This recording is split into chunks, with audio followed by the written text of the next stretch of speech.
In today's video, I'm going to show you how to toggle the outline window in Draw.io, especially when you're working with large or complex diagrams inside Jira.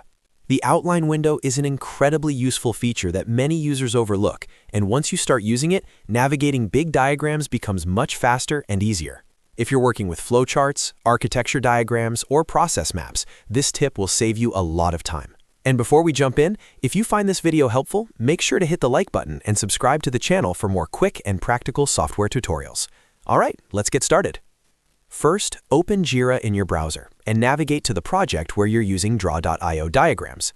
This could be any Jira issue, board, or documentation page where Draw.io, also known as diagrams.net, is enabled. Once you're inside Jira, locate a diagram that you want to work with and open it in Draw.io. If you don't already have one open, you can create a new diagram or simply open an existing one for this demonstration. After the diagram loads, take a moment to look at the canvas. If your diagram is small, the outline might not feel necessary yet, but this feature really shines when you're working with larger diagrams. Go ahead and zoom in on your diagram. You can use your mouse scroll wheel, trackpad gestures, or the zoom controls inside Draw.io to zoom in closer. As you zoom in, you'll notice that navigating across the diagram can become a bit tricky, especially if you have multiple sections spread across the canvas. Now, this is where the outline window comes in. To toggle the outline window in Draw.io, use the keyboard shortcut Ctrl, Shift, and O at the same time. On Windows and Linux, that's Ctrl plus Shift plus O. If you're on a Mac, use Command, Shift, and O instead. As soon as you press this shortcut, the outline window will appear, usually on the side of your screen.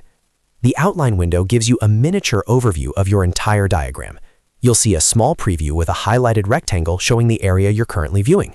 This makes it incredibly easy to understand where you are in the diagram at any moment.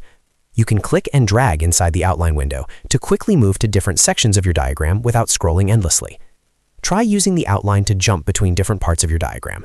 This is especially helpful when you're presenting, reviewing, or editing complex layouts. If at any point you feel like the outline is taking up too much space, you can simply toggle it off again using the same keyboard shortcut, Ctrl-Shift-O or Command-Shift-O. And that's really all there is to it. You've now learned how to toggle the outline window in Draw.io and use it to navigate your diagrams more efficiently. This small feature can make a big difference in your day-to-day workflow, especially when working inside Jira with detailed diagrams. If this video helped you, don't forget to like it and subscribe to the channel for more Draw.io, Jira, and software productivity tips. Thanks for watching, and I'll see you in the next video.